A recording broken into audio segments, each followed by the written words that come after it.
Hello, and welcome to All About Theosophy, or what I prefer to call This, That, and the Other Side of the Dirt. My name is Thomas E. McCarter, and I will be your instructor. The purpose of this course is to answer the age-old questions about existence. Why am I here? Where am I going? Is there life after death? Theosophy can answer all of these questions and probably any other question you can think of.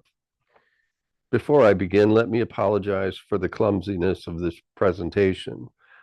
I've never done this before, so please bear with me. Also, throughout this presentation, I will be using the generic he to refer to God and human beings. At other times, I may be using the terms mankind and men, etc., to refer to human beings. This is done only for convenience and in no way minimizes the role women play in God's plan. I apologize if this offends anyone. Also, throughout this discussion, terms such as animal and angel are used developmentally rather than morally to describe stages of consciousness rather than the worth of beings. And it may also interest you to know that there won't be any examinations for this course. It's in your best interest as a student to learn as much as you can, because all of this material is relevant and important. I will answer any questions you might have to the best of my ability via text or email. One last note, before you attempt to accomplish any of the goals suggested throughout this course, it is imperative that you are psychologically strong and suffer from no mental illness. I had a plan to create this introductory course in the hopes that maybe one person could learn about the natural forces behind our human drama and share that with one other person, and on and on. But achieving my goal has been elusive. I think the problem is that I personally have been exposed to these teachings for more than 50 years, so the material fits easily in my mind. My average student is likely to be encountering much of this information for the first time, so my task becomes more difficult. Here's my plan. Number one, compile an explanation from the theosophical viewpoint of the spiritual anatomy and physiology of a human being. Number two, to do that requires the stage to be set. Enter creation. Atoms are formed and evolve through the kingdoms in nature, culminating in the human being. The backdrop for all of this is the 7 planes of existence. So I have to explain the 7 planes of existence because they contain the universe. And within those planes can be found the bodies of each individual human being. These bodies must be grouped together categorically to form the higher self, the soul, and the lower self. And finally, to explain the evolutionary process, I have to explain how karma and reincarnation work. So there's only a few steps, but each step ventures deeper into the unknown from the perspective of the average student. Hence my difficulty. I was fortunate to live through the 1960s. It was a time of global awakening to more spiritual values. There was something in the air which made learning about things like theosophy much easier. I don't sense that same kind of awakening today in our youth. If anything, there seems to be an opposite energy which glorifies and glamorizes the separated self. Everything works in cycles, so maybe we're experiencing the flip side of the 60s. At any rate, keep all this in mind as we proceed through this course. I'm trying to simplify concepts, which it took me over 50 years to work out for myself. And with that out of the way, here we go. God's plan. I'm not going to argue about whether there's a God or not. For this course, we assume an intelligent creator, and we will refer to that creator as God. God created this universe for a reason. We cannot determine God's reason with firsthand knowledge. That is, God is not going to whisper his reason into our ear, but we can deduce his reason with a kind of reverse engineering. In other words, we can look at the present state of nature and compare it to its original state. With that information, we can deduce the direction where changes in nature are leading us, and finally conclude the overall purpose for the whole of God's creation. So let's do some reverse engineering. In the beginning, there was no time and no space. There was nothing but the Creator hovering over the face of the deep, to borrow a phrase from the Christian Bible. The stage was empty. In theosophical terms, we call that original entity or creator God transcendent. This transcendent God decides at some point to create a universe. He doesn't have any materials to use for making a universe, so he takes a chunk of himself and uses it for the creation. In theosophical terms, we call the creation itself God immanent. It is important to recognize that theosophy teaches that only God has ever existed, God transcendent as the creator of the universe, and God immanent as his created universe. There's an Eastern scripture which perfectly describes this moment. Having pervaded the entire universe with a fragment of myself, I remain. The difference between God transcendent and God immanent is the element of time. When time is no more, God immanent will be no more. At the moment after creation, there existed no life forms. There was just a lot of heat energy in various forms like plasma and fire. Eventually, the universe cooled down, and combined with gravity and other natural forces, stars and planets joined the production.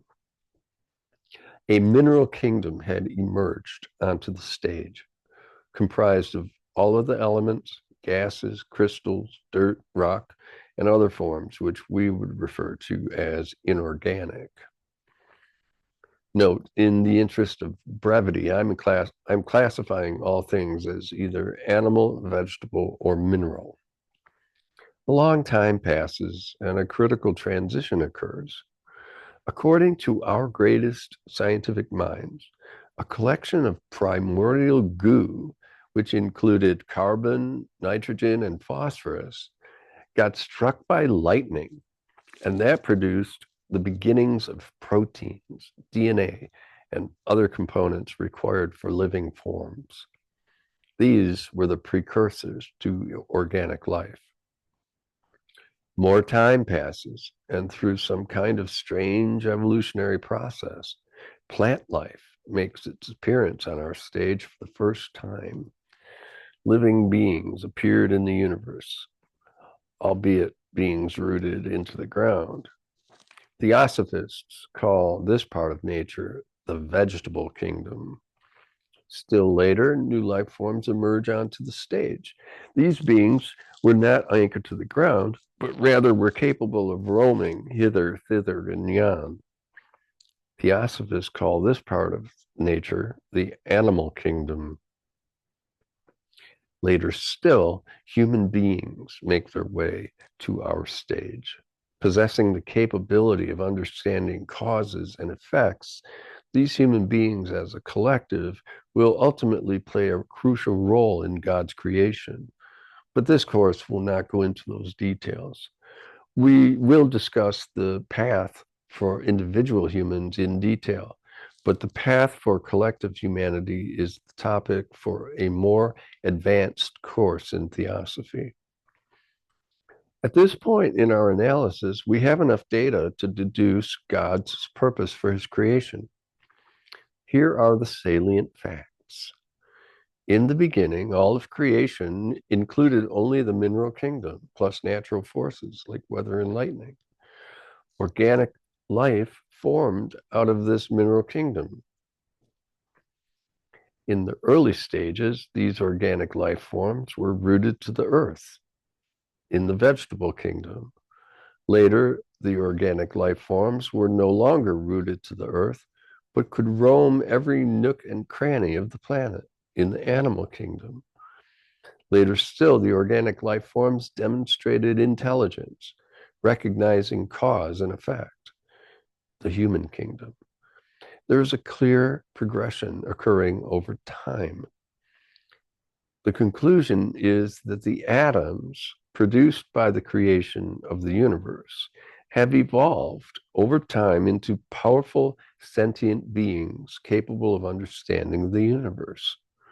According to theosophical doctrine, this evolutionary process does not stop at the human being, but rather continues into superhuman awareness, planetary awareness, solar system awareness, and on and on.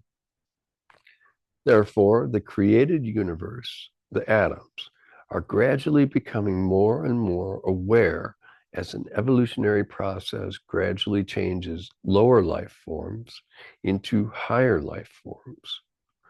It appears that the universe is becoming aware of itself.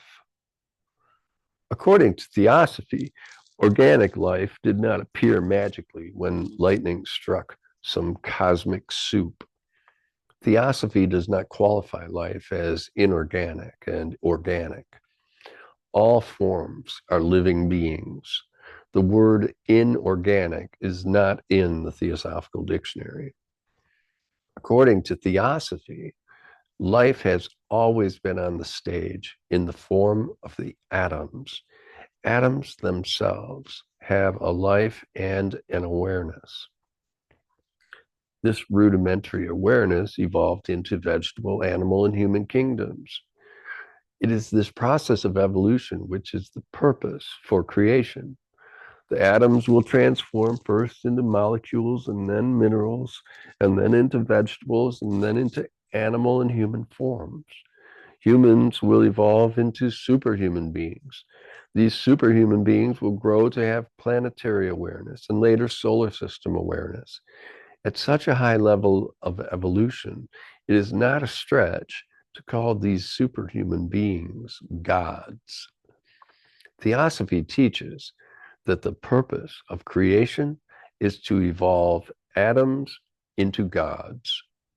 It's a massive project which God is conducting, and the result will allow God to take his next step forward. Everything evolves, even God. I won't argue this point, but I thought it should be mentioned as it is part of the theosophical doctrine. The atoms will evolve progressively through the following kingdoms, beginning at the bottom, the mineral, the vegetable, the animal, the human, and the superhuman kingdoms. A human being is a combination or a hybrid of the kingdom below and the kingdom above. The kingdom below is the animal kingdom. The kingdom above is the superhuman kingdom. For convenience, I will refer to these superhumans as angels. This is not entirely accurate, but it will suffice for this course. Animals are independent forms of instinctual awareness, and angels are independent forms of spiritual awareness. But humans do not yet exist as fully independent forms of any kind of unique awareness. Human consciousness is transitional, suspended between animal instinct and angelic intelligence. Therefore, we will refer to a human being as part animal and part angel. The anatomy of a human being has three main components: the higher self, the higher self, the soul, and the lower self. The higher self combined with the soul is the angel consciousness. The lower self is the animal consciousness. Theosophy teaches that there are 7 worlds which overlap each other in our universe. These worlds, or planes of existence, are distinguishable from one another by the rate of vibration at which the substance in any particular plane is vibrating. An easy plane to start with is the physical plane, which most of us would refer to as the real world. An important point to make about the planes of theosophy is that one can only perceive anything on any particular plane with sensory equipment, which is composed of substance belonging to that plane. The physical plane is composed of solids, liquids, and gases. We perceive the physical plane via our physical body, which is composed of these solids, liquids, and gases. Even though it's the only plane we can intentionally interact with, the physical plane is just the tip of the iceberg. There are 6 planes which vibrate at frequencies higher than physical substance and are therefore unavailable to our 5 physical senses. The following is a list of the 7 planes: Odic, monadic, atmic, buddhic, mental, emotional, and physical. I've separated the bottom 5 planes because the top 2 do not really come into play in the human experience. The bottom 5 play a major role. Also, the mental plane is a little different than the other planes.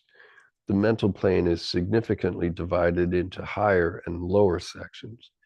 I only mention this distinction because the higher mental plane is a plane on which one of the bodies of the higher self can be found. The lower mental plane, on the other hand, is a plane on which one of the bodies of the lower self resides. While all members of the natural kingdoms will participate on these planes, this course will focus only on the human being. Back to human anatomy, higher self, soul, and lower self. The higher self. The higher self is also known as the spiritual triad or the triad. The higher self is the permanent, unchanging, fully formed, most divine aspect of the human being. It is the source of life purpose and of all impulses which arise from unity consciousness. Impulses whose function is to align the part with the whole rather than to reinforce separative self-interest. The higher self does not possess egoic or self-referential individuality, yet it remains a unique, individuated center of divine consciousness, fully aware of unity without experiencing separation or group identity.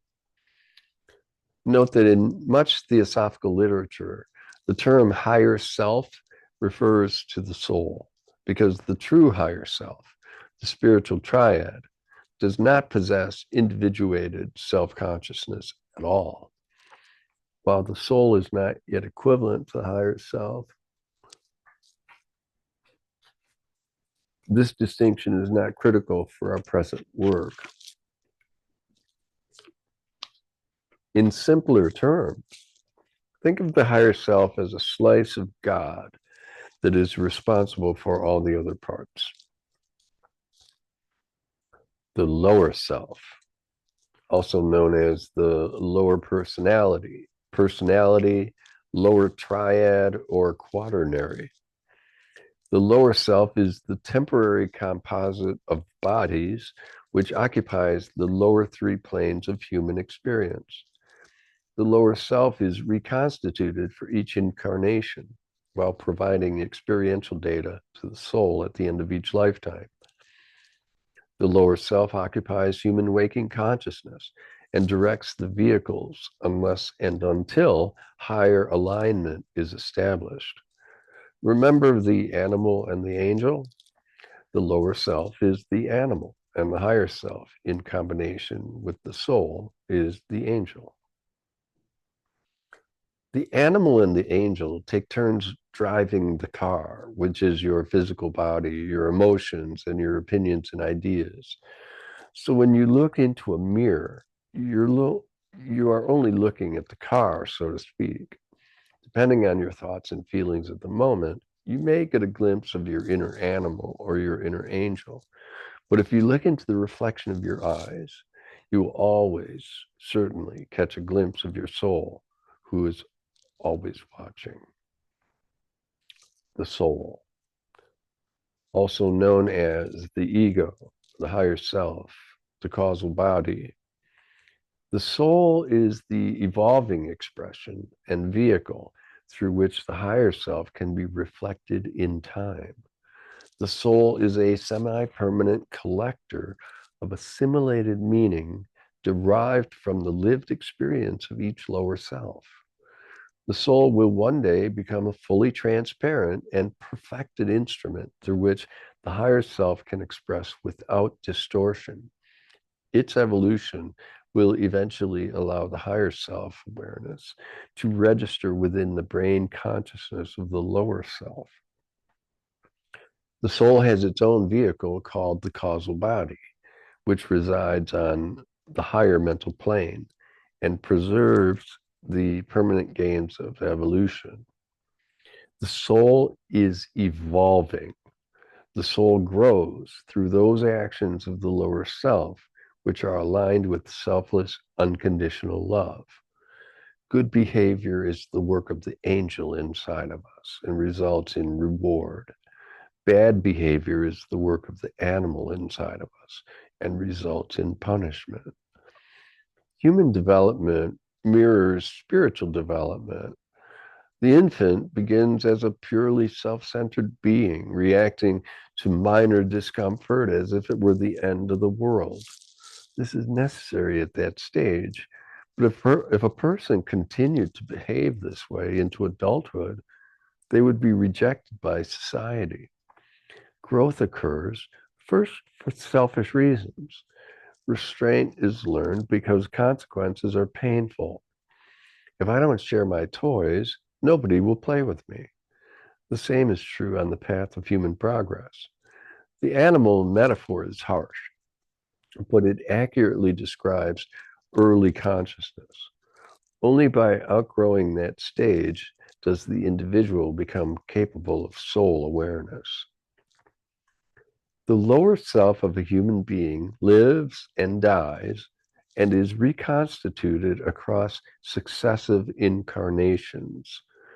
The experiences of each lifetime provide raw material from which the soul assimilates permanent value.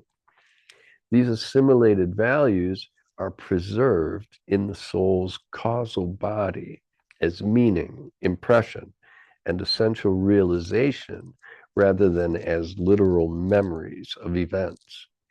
The soul does not retain personal narratives or historical detail, but only the enduring value those experiences contributed to its evolution. The causal body of the soul develops from an initially undifferentiated egg yolk stage into a highly radiatory center of loving intelligence that is evolutionarily invested in the life of the lower self. The soul grows through the embodiment of selfless, unconditional, unity-based actions performed by the lower self. When higher meaning is consciously recognized and lived. Selfish, hateful, or separative actions do not directly contribute to the soul's evolution, though they are witnessed by the soul and may later yield insight when recognized and transcended. Such actions do, however, generate karmic consequence, which must be balanced through future experience.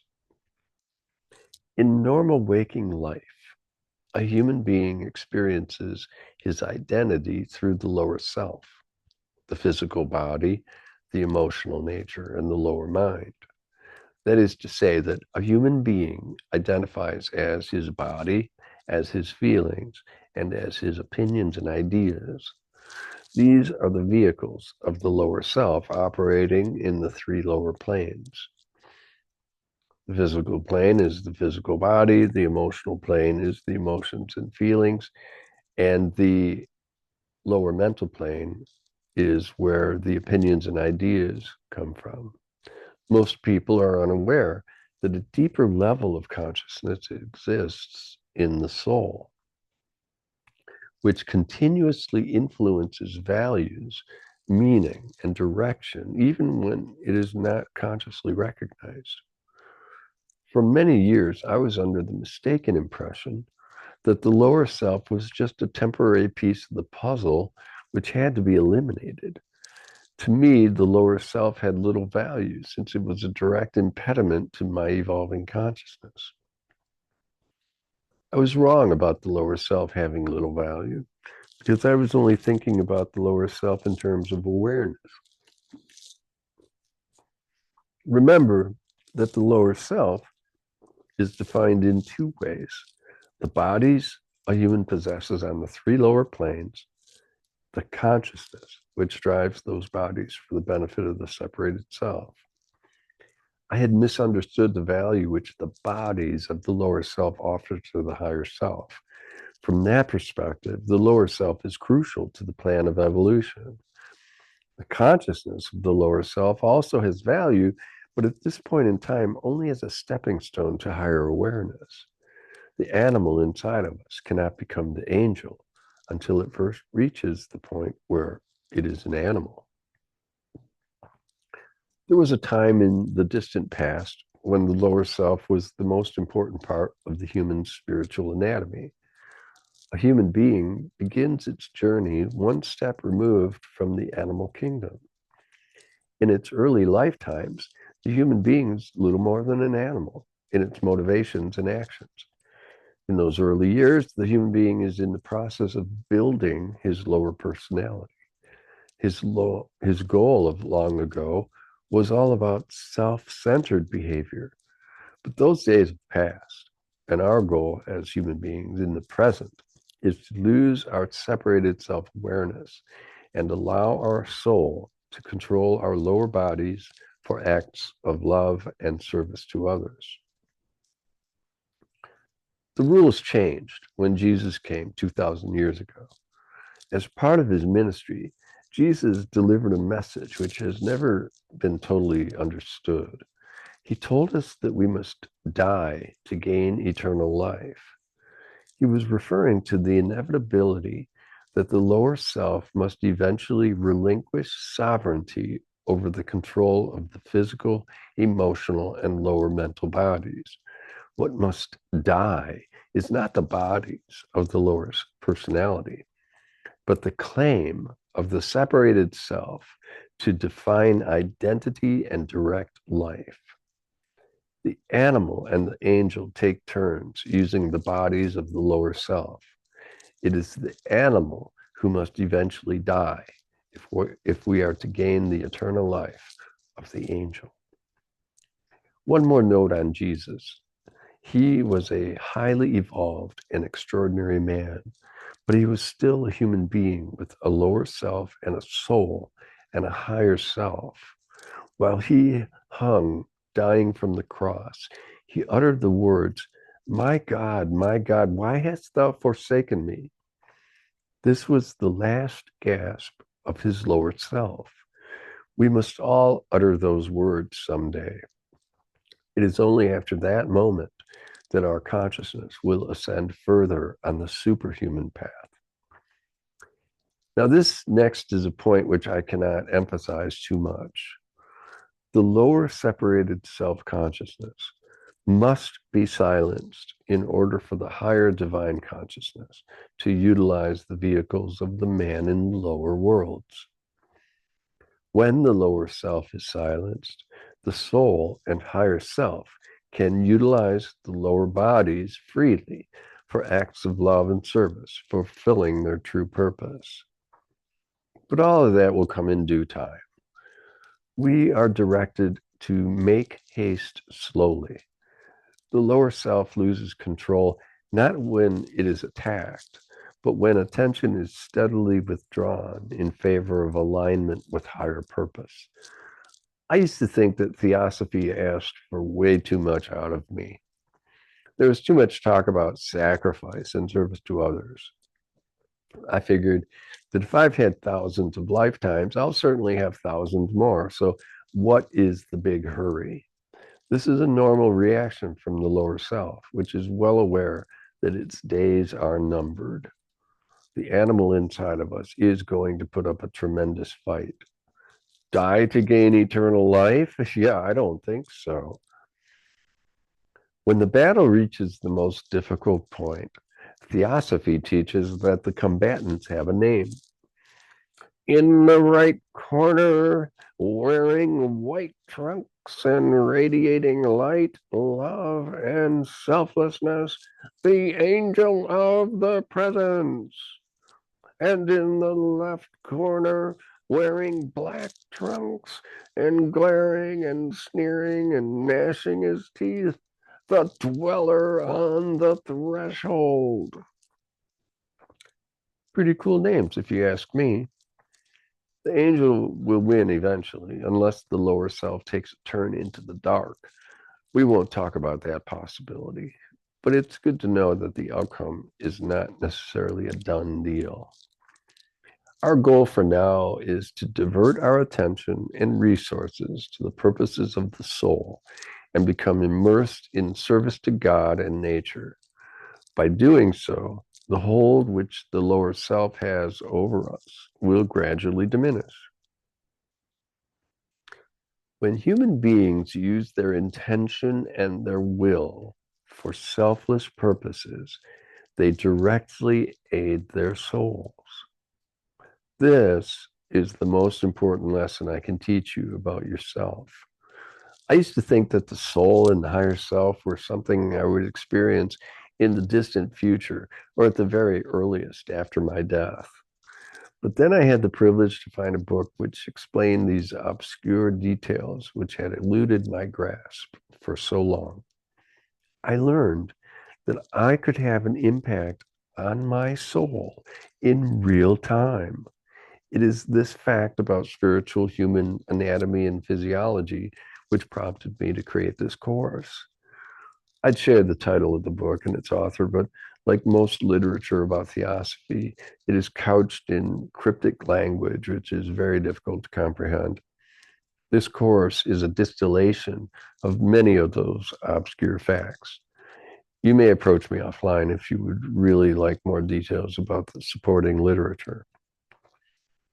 Human beings are on the verge of a glorious future. Our selfless actions will speed up the process of developing heaven on earth, where the atoms of the universe have evolved into superhuman beings. We are so close. If I can convince even one of you to invest your energy into your soul, I will have done my part for bringing God's plan closer to fruition. You're probably scoffing at the idea that our society is on the brink of utopia.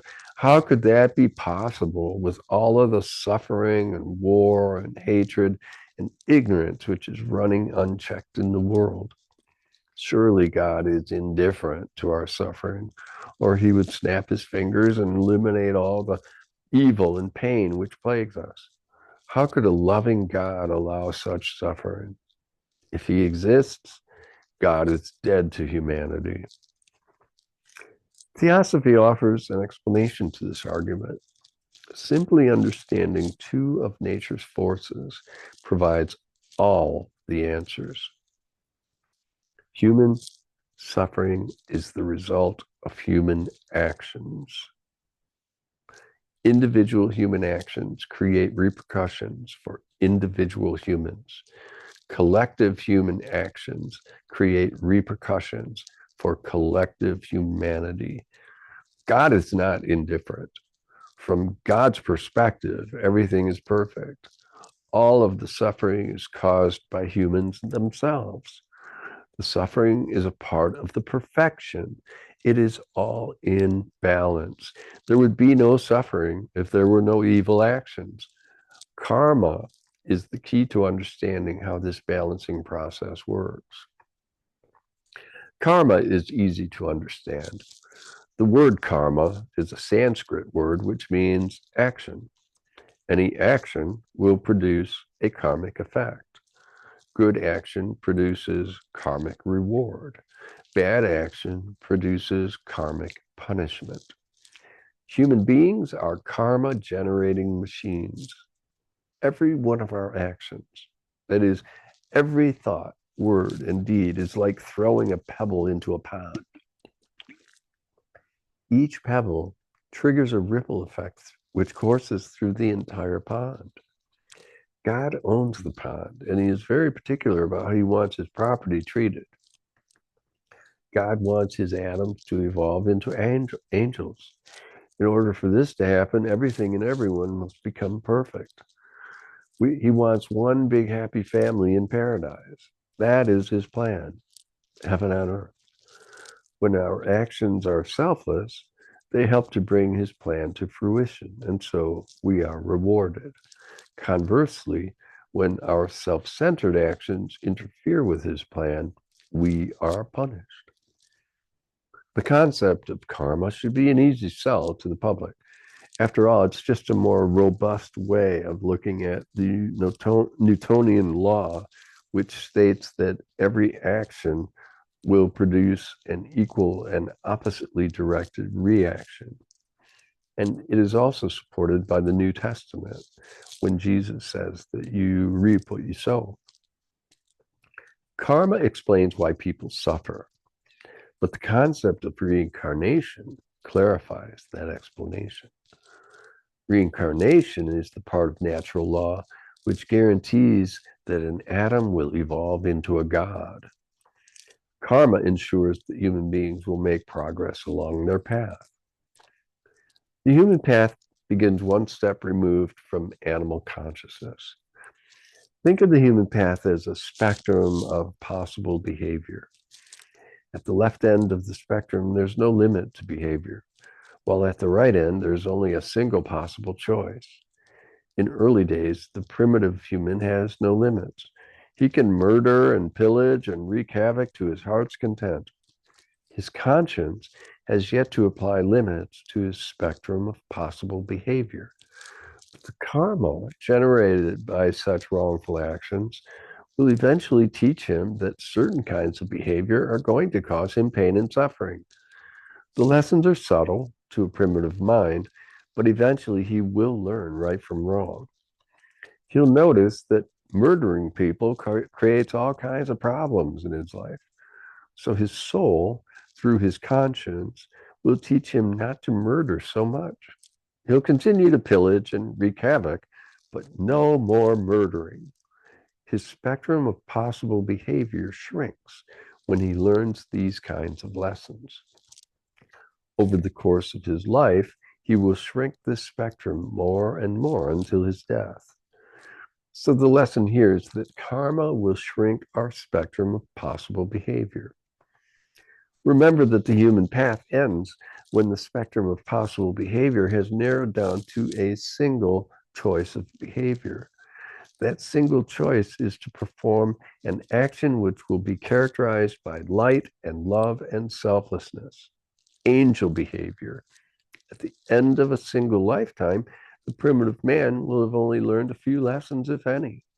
To reach the end of his path, he will need more time. That is exactly the role of reincarnation. Karma, with its rewards and punishment, will force an animal to become an angel given enough time. Reincarnation provides the time. How many lifetimes does it take to reach the end of the human path? Who knows? We can safely assume, though, that each of us has endured thousands upon thousands of lifetimes already. During those lifetimes, we have experienced every permutation of possible human lifestyle. We have been rich and we have been poor. We have been royalty. We have been peasants. We have been every possible gender, race, color, creed, and shoe size. This fact is the key to solving the social problems of today's humanity.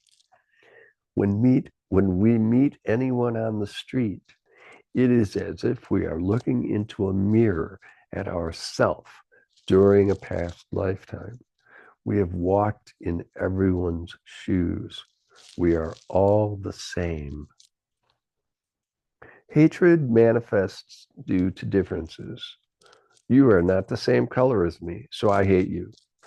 You do not worship my God, so I hate you.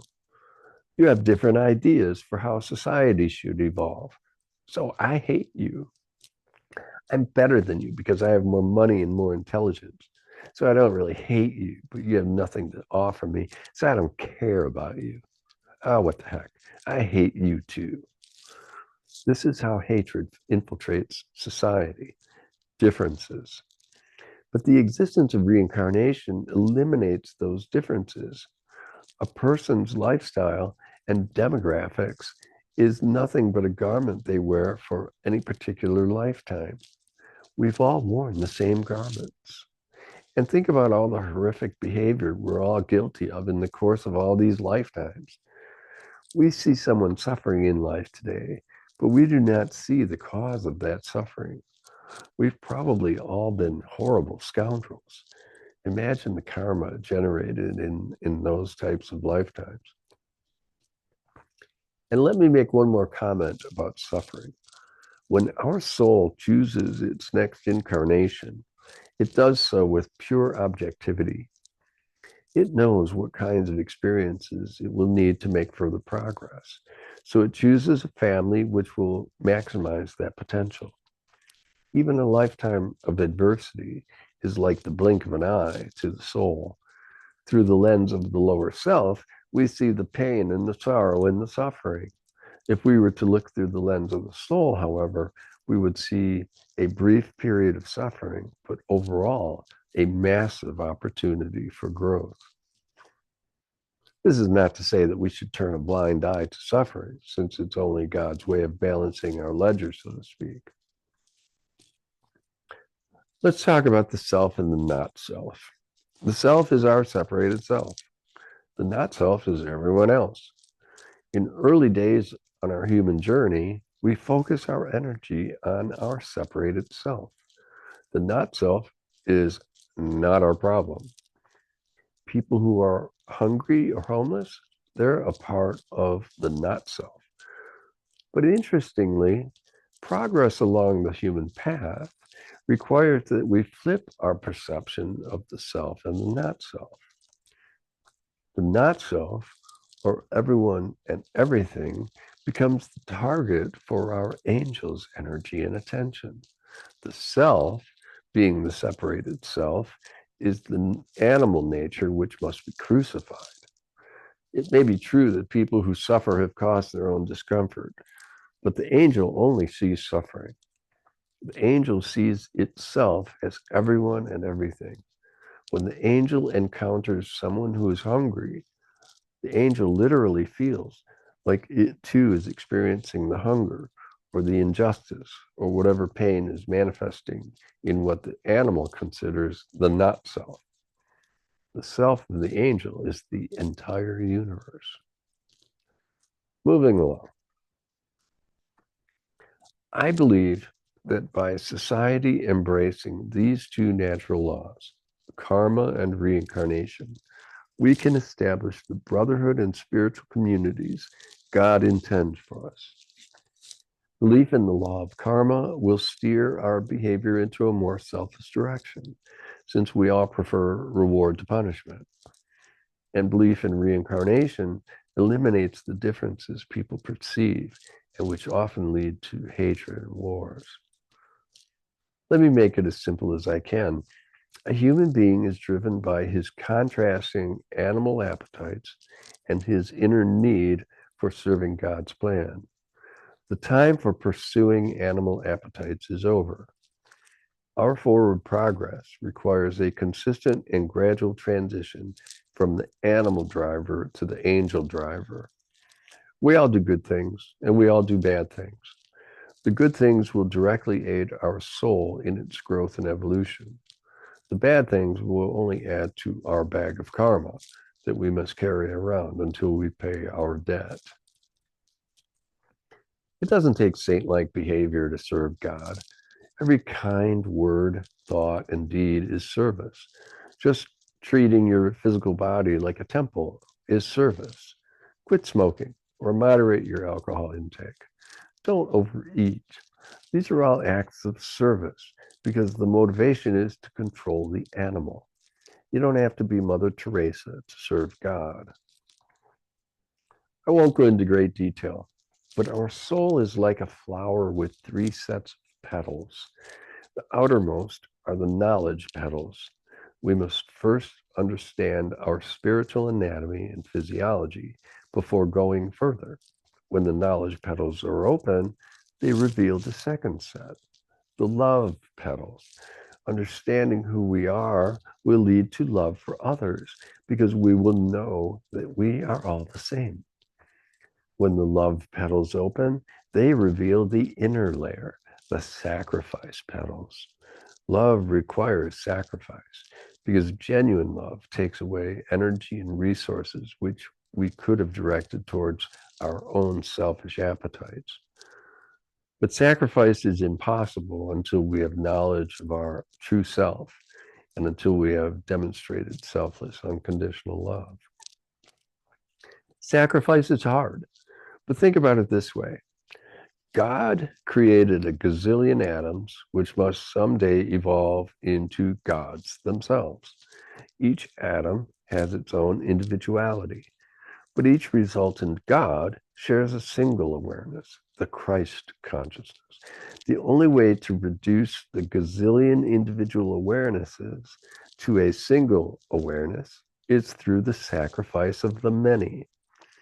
We may fear that as our lower self gradually disintegrates through selfless development, and as we shrink our spectrum of possible behavior, our very identity will get totally lost, and we will become just an insignificant drop in the ocean. The reality, however, is that there is no loss at all. Instead of becoming just a drop in the ocean, we actually become the ocean within a drop. And the rewards of such self-sacrifice far outweigh any discomfort we may experience along the way. Your life as a human being is a string of decisions. Every moment of your life, you are going to think, say, or do something. Every thought, word, and deed comes with consequences. Most of your actions are immaterial. By that, I mean that most of your actions are not going to cause severe reward or punishment. In a way, this cloud of indifferent behavior makes our life more difficult. If we faced a significant challenge at every moment of our life, we could more easily gain a spiritual momentum from establishing good habits. It's difficult to be vigilant every moment of our life when most of our vigil is to witness insignificant things like doing our laundry or walking the dog. But when we consider that every decision of our life is going to produce one of three things, either no material consequence, or we're going to add to our karmic debt, or we're going to aid our soul in its evolution, our choice should become an easy one. Ignoring the insignificant moments, we are faced with doing one of two things: feed our soul, feed our bag of karma. All of our suffering is the result of our decisions to ignore our soul. Well, we've reached the end of this introductory course in Theosophy. This has been a skeleton approach to describing some very complex systems. Continuing your education in Theosophy will bring you immeasurable rewards, but there's always a cost. Jesus asked, "For what shall it profit a man if he shall gain the whole world and lose his own soul?" What he didn't tell us then is that anything which separates itself from the singular consciousness of Christ is operating within a grand illusion. Only God has ever existed. God's creation, which Theosophy calls God immanent, seemingly undergoes a journey through time and space and only finishes when all sense of separation has been eliminated. The irony is that nothing ever happens. The illusion represented by God immanent is eventually dispelled through the evolutionary process, which eventually reveals that there was never any separation at all. And somewhere, as a result of this process, God transcendent gains enough leverage to take another step forward on his own giant, incomprehensible path. Thank you for your time.